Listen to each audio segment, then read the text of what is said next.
It's a real privilege for me to be here today. I've actually been in this church now for 31 years. I came here when I was 13, so now you all know how old I am as well. I am the ladies' leader that Claire has blessed me by putting her faith and trust in me and seeing my journey, been a big part of my journey for 18 years this year. So yeah, so she came when my youngest child, who's Abigail, who's sitting there doing a really good job putting all the words up, was only a little baba, and now she's grown into a lovely young lady of God as well. So it's a real privilege for me to be able to come and just share what God's put on my heart today. So I've actually got two children. I better just mention that as well. I have got an older son who's nearly 23, just in case he watches this one day and thinks, oh, thanks, Mum, you didn't even bother about me. And a fabulous husband who's an awesome man of God as well. So just so nobody feels left out. Don't want them to feel left out now, do we? But there you go. I'm going to talk to you today about being devoted to God at all times and in all things. And that's been a real challenge for me when God started talking to me about that, because it's been a whole big part of my journey. And I could spend all the time I have today telling you completely about that, or probably a little bit of it. But just know that this is definitely something I've had to learn, to be devoted to God at all times and in all things. Because we do all have different stages of our journey, different things that come along, and that being devoted is hard sometimes. You know, we talk in this place a lot about being real and being honest, and it is hard. It's hard to stay focused on God. But I just want to share with you today, not just about me, but about two other ladies. One is a lady, to be honest, I'd never ever heard of. It was just when the wonders of Google are amazing. You know, I'm so glad that I have this privilege now, not like hundreds of years ago when I didn't have Google. But Google is amazing. But this lady, I don't know, I started reading her story and it just really spoke to me. There's a lady called Mary Jane McLeod Bethan, and she was born on July the 10th, 1875, and died on May the 18th, 1955. She was an American educator, stateswoman, philanthropist, humanitarian and civil rights activist, best known for starting a private school for African American students in Daytona Beach, Florida, and co-founding UNCF, which is basically a thing that funds, and still funds today, ethnic minorities being able to give a degree, like a chance to go to university. She also attracted donations of time and money and developed the academic school as a college. It later continued to develop as Bethune-Cookman University. She was also appointed as national advisor to the President Franklin D. Roosevelt as part of what was known as his Black Cabinet. She was known as the First Lady of the Struggle because of her commitment to gain better lives for African Americans. So when you read that, I read that and I thought, wow, what an amazing woman. But when you read a bit more and you find out where she started, it's even more amazing. And the fact that it was God that helped to get her there. So she was born in Maysville, South Carolina, to parents who had been slaves. She started working in the fields with her family at age 5. Can you imagine sending your 5-year-old out to work? It's unbelievable, isn't it?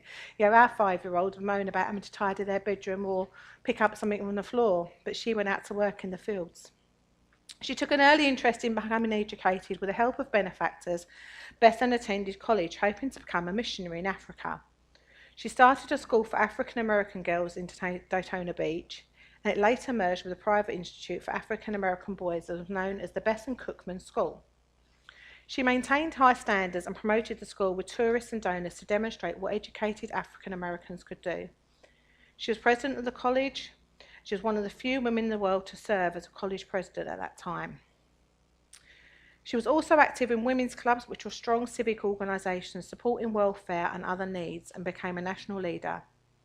After working on the presidential campaign for Franklin D. Roosevelt, like I said, she was invited to be a member of his Black Cabinet. She advised him on concerns of black people and helped share Roosevelt's message and achievements with blacks who had historically been Republican voters since the Civil War. At that time, black Americans had been largely disenfranchised in the South since the turn of the century, so she was speaking to black voters across the North.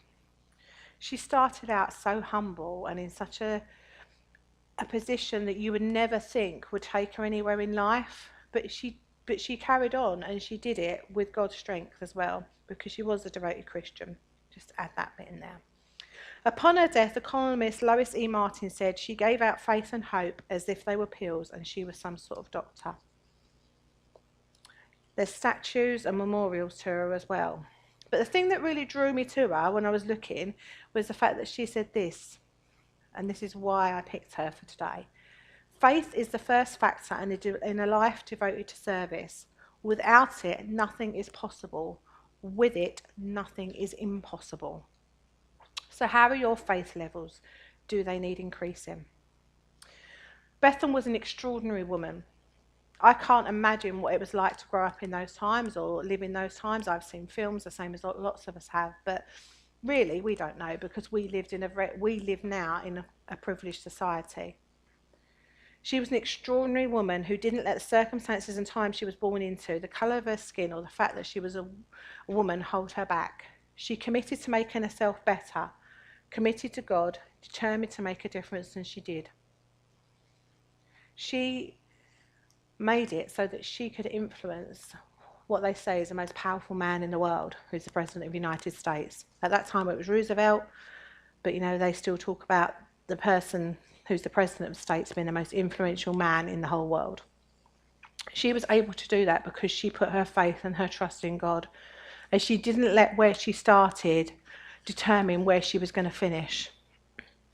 So what I want you to think about is 3 things, just while I'm talking to you, because I'm going to share with you in a minute about another mighty woman of God out of the Bible. Is your faith paramount? Is it the most important thing in your life, or are there things that take up space where faith and God should? Are you devoted to God no matter what? And do you want to make a difference not only in your lifetime but beyond? Because that woman, Bethan, made a difference for all of us now. Whether you're black, white, whatever you are, the fact that she had that level of influence and made that change means that we can all be where we are now. My faith and belief is the most important thing in my life. But like I say, it doesn't mean that I haven't ever struggled with stuff.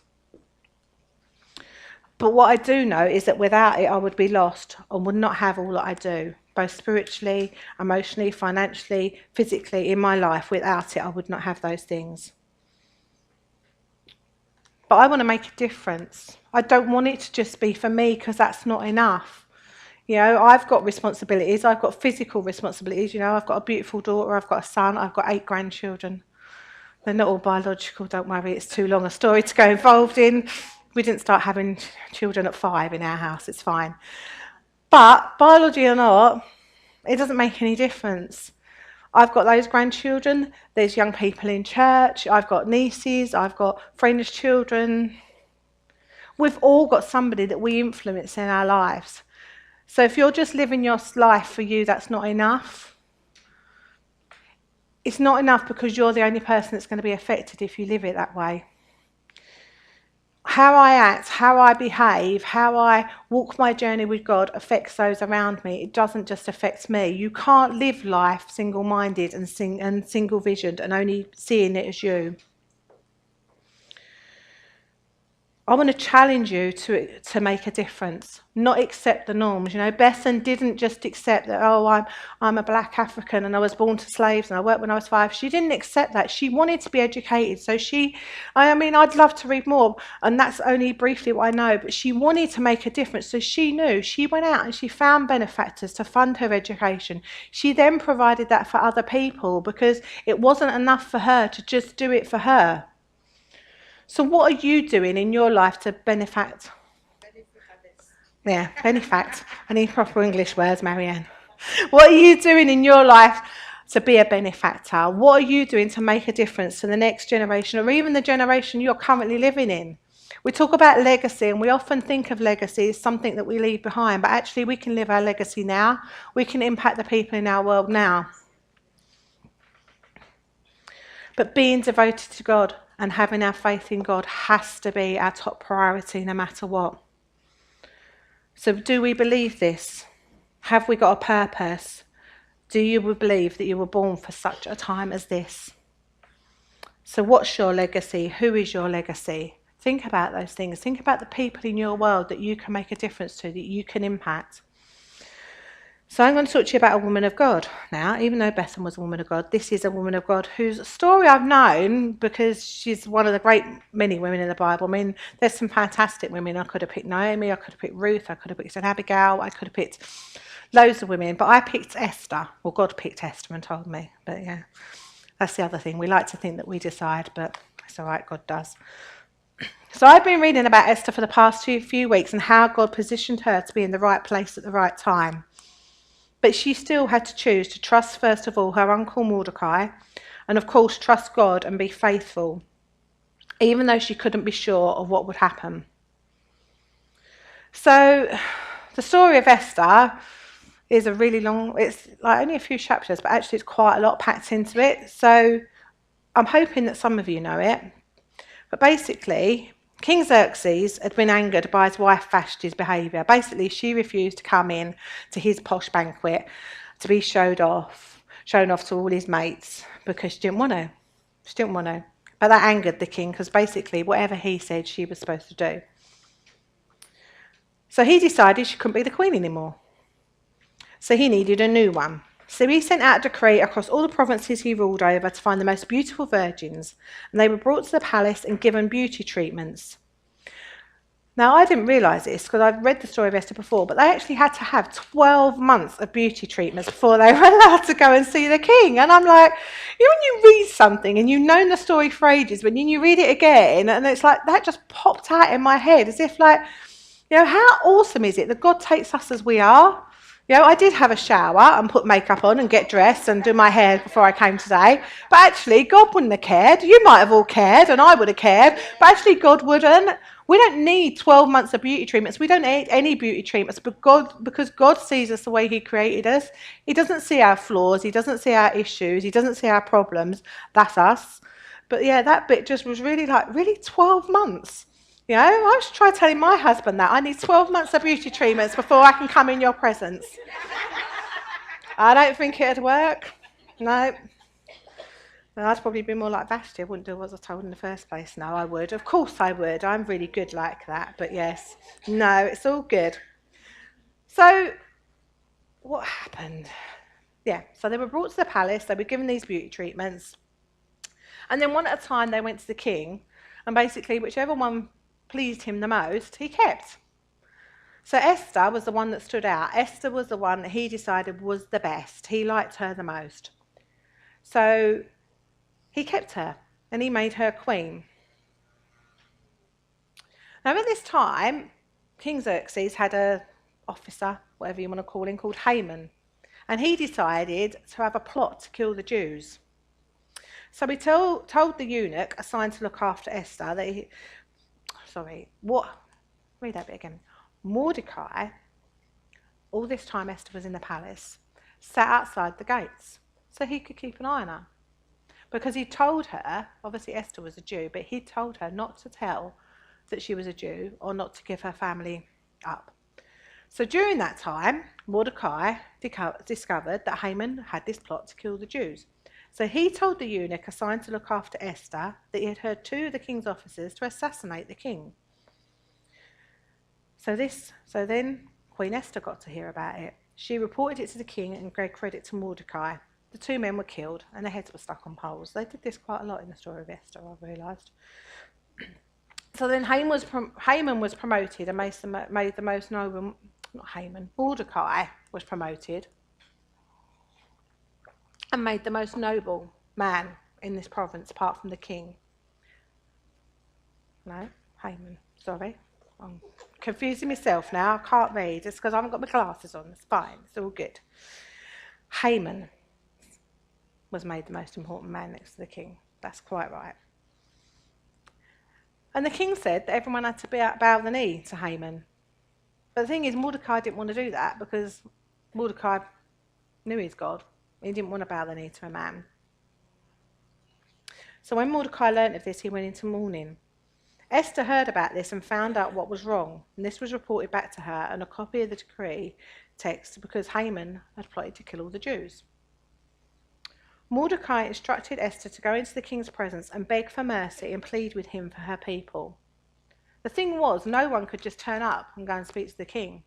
Again, like I said, it wasn't like the fact that we've got access to God 24/7. She had to be summoned into his presence. He had to give her this gold scepter thing, and that meant that you could go and talk to the king. You know, I'm sure some of our husbands would like that sometimes. You know, we're not allowed to talk until we're told to, but there you go. But the thing was as well, it had been 30 days since Esther had been summoned to see the king, so we hadn't seen her for a whole month. But she decided that she'd take the risk and she'd go. But the thing was, in Esther 4 verse 13, it says this. Mordecai said this to Esther. Do not think that because you are in the king's house, you alone of all the Jews will escape. For if you remain silent in this time, relief and deliverance for the Jews will arise from another place, but you and your father's family will perish. And who knows but that you have come to your royal position for such a time as this. Being in God's house, knowing God as your dad, knowing God as your king, doesn't eliminate you when things go wrong. It doesn't mean that your path's going to be completely straight, that nothing's going to come to knock you off the line. It just means that you need to recognise your position, recognise the connection you've got with God. But we can't stay silent. Now, the short version of the end of this part of the story is that Mordecai was honoured for uncovering the plot to kill the king. Queen Esther begs the king not to kill all the people. Haman ends up being killed for starting all the trouble in the first place. So what I really learnt out of that was, no matter what our circumstances look like, no matter what we can see, no matter where you are, following God's plan and God's path is always better than trying to follow our own. So what can we as women of today learn from one of the great examples of biblical women who were devoted to God at all times and in all things? We're chosen by God. She was chosen by God to be in that place, the king's palace at that time. If she hadn't been there, then she wouldn't have been able to have any influence. But equally, if Mordecai hadn't sat and watched and guarded, she wouldn't have known anyway. So she wouldn't have had anything to bring to the king. So that's why I'm saying your life is bigger than you, because God might say to you, okay, I need you to step out and step into this. But he's going to put somebody over here who's guarding you and looking after you. Like I said, I've known Claire for 18 years. So the times when I've had to push through things, or the times when I've had to step up, I know that she's always been there, and Becky and Mandy and Charlotte and other people have always been there to back me up and to look out for me. So we need to do that for everybody else. So when we look at our own lives and struggle with where we fit in, maybe not being happy where we are, this can be personally, professionally, church life, whatever, we need to stay connected and devoted to God. Trust that he has a bigger plan. Know that he has the whole picture. King Xerxes thinks he chose Esther. We think we choose God. But actually, God chose Esther and God chooses us. We know that she was placed there for God's purpose and plans, just like God has placed us where we are for his plans and his purposes. God knew all of you were going to be here today before you even knew, before we'd even planned it. God knows where we're supposed to be and where we're supposed to be positioned. Proverbs 16 verses 3-4 says, put God in charge of your work, then what you've planned will take place. God made everything with a place and a purpose. You have to live on purpose. You have to live purposefully. It's not enough to just go through life and just kind of plod along and whatever. God designed you for a purpose and a plan. Your responsibility is to live that out. This can be hard at times, because like I said, in my own life, there's been times where I've struggled with who I am, what I am, especially like I suppose the times when my children were little and I didn't go to work and I was so used to going to work and having a job and whatever. And I kind of struggled through that and didn't really know where I was supposed to be. But like I said, thankfully I had people around me that surrounded me and they knew where I was supposed to be, even if I didn't. And God always knew. We can also learn obedience to God. It doesn't actually tell us whether she was happy to go into the king's palace. It just tells us that she was chosen and she went. We need to be obedient to God when he calls us to do something. To serve on a team wouldn't necessarily be our first choice. To make more time for people, to make more time for God, to give of ourselves more, to spend less time, I don't know, watching telly, doing a hobby, whatever it is that takes up your time. I'm not saying don't have any time for yourself. I'm not saying don't have a hobby, don't connect with people, but just make God your primary focus and your primary purpose. Because what I've learned is that by doing that, you have the capacity to do the other things. God designed you the way he designed you. He wants you to be happy. He wants you to have a good life. He wants you to enjoy your life. So he knows what he wants you to do. He knows what pleases you. You know, there's some extremes of how people in the general world show their devotion to pop stars, to bands, to football teams, whatever. I was reading an article the other day about this one man whose child had 11 names because he was named after the whole of an Arsenal team that won the FA Cup in whatever season that child was born in, you know. You know, my son has enough with 2 middle names. My grandson's got 3. Yeah, but this child had a middle name, a first name, 10 middle names, and a surname. Now imagine fitting them on a ball. But that's because that's how passionate his dad was about the football team. God gave us all names. God gave us all a purpose. Discover your purpose, discover your passion. You know, these people do it without question, just because they're slightly obsessed with another human being and their ability, their talent, or their skill. We should be so much more obsessed by God, with his ability, with his talent, and with his skill. You know, these footballers get nowadays, I mean, my son's one into football, get paid millions of pounds to do these things, to be a human being. God gives us everything for free. Don't waste what God gives you. The thing is, God asks more of us as well. If we want to grow, we have to spend time with God, and there's a cost to that. But the benefits will always far outweigh the cost. In Deuteronomy 30, verse 16, it says, "And I command you today, love God, your God, walk in his ways, keep his commandments, regulations and rules, so that you will really live exuberantly, blessed by God, your God, in the land you're about to enter and possess." Now, the words like commandments and regulations and rules can seem really narrow, can seem like, oh, this means that if I'm a Christian, I can only do this, and I have to do this, and I can't do that. That's not what God's saying in that. God gives us the Bible, and he gives us his word and his guidance for our own benefit. He knows, like I say, he knows because he designed us, so he knows what we should focus on.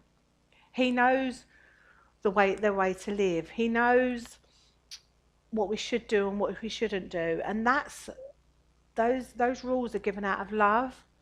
Like if you're a parent and your child goes to touch something hot or burning, you would tell them no because it's going to hurt them. And that's what God wants to do to us. He doesn't want us to get burnt, so he tries to tell us no, and he tries to give us guidance, and we just go, it's all right, I'll be all right. It's fine, just stick a plaster on it. It's not going to be fine because it'll take a while to heal, and there are scars, but the good thing is God can heal scars. God gives us his word, the Bible, the rules and guidelines for living, for our benefit, because we need it. When we're human beings, we would make so many more mistakes if we didn't have God. We'd just mess up even more.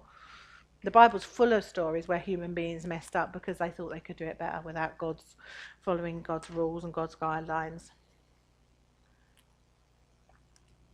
He helps us make wise choices, and being obedient to him makes those choices easier. If we're honest, we've all struggled with this. I know I've struggled being obedient to God because I thought I know better. You know, I'm a pretty intelligent woman and I've lived quite a long life and I've had lots of experiences. So, you know, do I always need to refer to God? The answer is yes.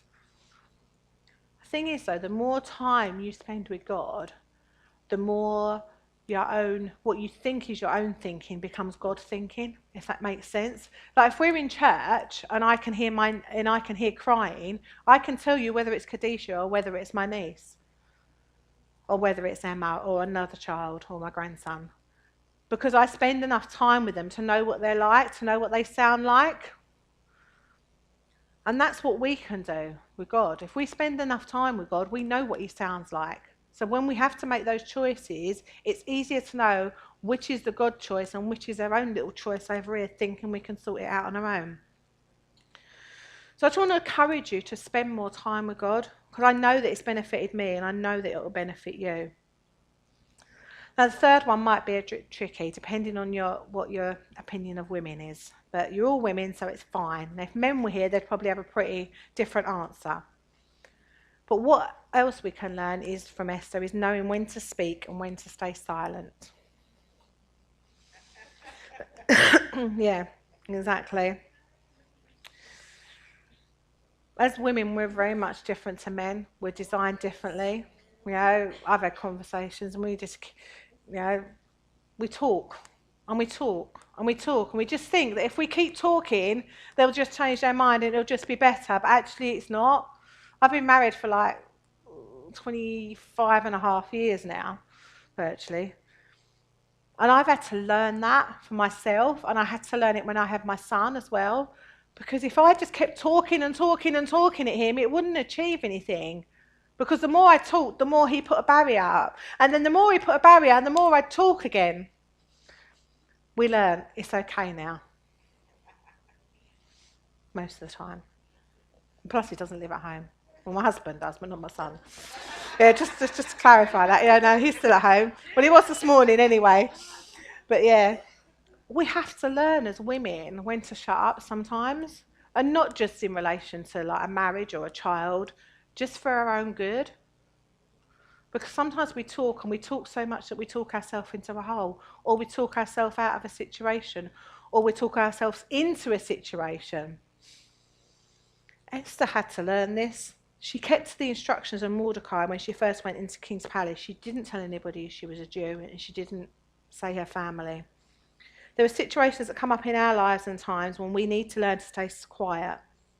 I'm not meaning denying being a Christian, but I'm sure we can think of situations when we have said something that we wish we could take back the minute it's left our mouth.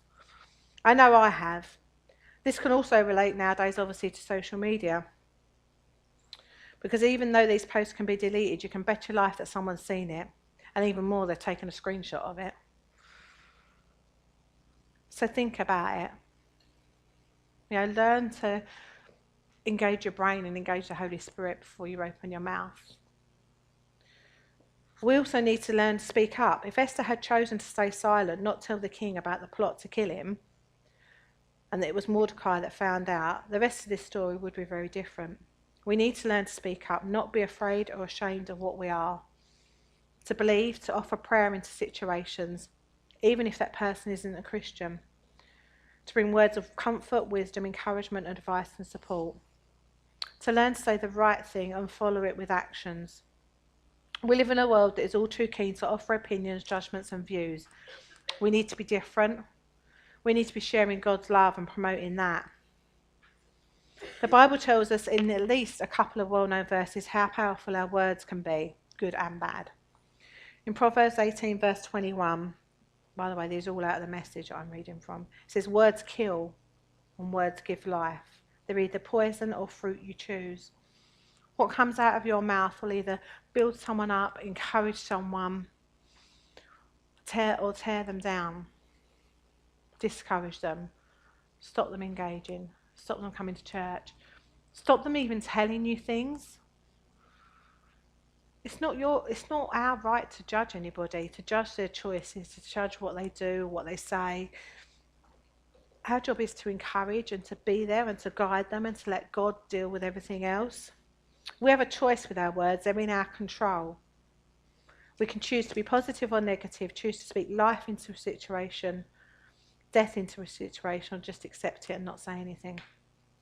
In James 1 verse 19 it says, post this at all the intersections, dear friends, lead with your ears, follow up with your tongue, and let anger straggle along in the rear. being quick to listen and slow to speak. Don't just react and say the first thing that comes into your head. Listen to what they say. Pay attention to the Holy Spirit, then speak, and don't let anger rattle you. It's so, so important. It's just, it's something I've lived in, something I've walked in, like I just said, something I had to learn with my own son. But the more we are devoted to God, the easier this becomes. Because like I said, spending more time with him means that we become more like him. We know the right things to say and not say. The more time you spend with someone, the more you recognise their voice, like I said about the kids earlier. Spend time with God, grow closer and deeper with God, and you will recognise his voice more. It becomes more natural. Trusting God's timing is the last thing we can learn from Esther. Too often we rush into things, we pray about things, but then we decide how and when God's going to answer them. Because we give them to God and then we kind of give him this little plan that goes alongside it, like he needs our help. God created the universe and we all accept that, but when we have a situation, we decide that we know better than God does and we know how he should answer it, when he should answer it, who he's going to use, how it's going to be done, and when, whatever, the whole thing, we just decide that we know better. And I can assure you we don't. I could stand here and, like I say, I could give you numerous examples of my own life. But all I know is the simple fact is that I'm where I'm supposed to be, when I'm supposed to be, doing what I'm supposed to be doing. By God's grace, by God's love, by God's support, God's blessing, having people around me. Don't try and change the situation yourself. Give it to God. Because the thing is, God sees the whole picture. He can see the beginning, the end, everything else in between. When we're going to muck up, when we're not going to, the whole lot. I was sharing with the girls earlier, I've been through something the last couple of weeks, and it's a situation I can't control. I can't do anything about it but pray. And that sounds really weird when you say that. Do you know what? I think what we should say is, actually, I can't do anything about it, but my God can. Not the only thing I can do is pray. That's the most amazing thing you can ever do. But as Christians, we just say, oh, well, there's this situation, I can't do anything, but I'll pray about it. But okay, so you'll talk to God, the creator of the universe, the person who can do anything absolutely in the world. And that's what you think about is. We have to trust God. Now, people are hurting in this situation, people that I love. I can't change it. I can pray and my God can change it, and I just have to stand firm in that. I've seen God do it in my own life, and that's why I know that God can make a difference. Give God a chance. But what I will say to you is, if you want to increase your faith, you want to increase your belief, you want to step out for God, then there are going to be challenges that come along, because you don't grow and you don't develop without things to learn from. We have to trust God, that God is bigger than any situation. God did not promise to get us out of situations, but he did promise he would walk through them with us. Isaiah 55 verse 9 says, "But as the skies soar high above the earth, so the way I work surpasses the way you work, and the way I think is beyond the way you think." I'm really pleased about that, because my thinking's limited. My resources as a human being, as a woman, living now, are limited, but God's unlimited. He can think so much bigger than I can, and can sort out even the situation I was talking about, which actually, without going into too much, is a pretty hopeless situation, but actually God can do something in it. Our faith and experiences will help us to learn to trust in God's timing. Esther had to completely do this in her story, or not only could she have lost her own life, but all the Jews in those provinces could have been wiped out as well. So my challenge for you today is, do we believe we are chosen by God, especially in times for such a time as this? Are we obedient to God? Do we know when to speak and when to stay silent?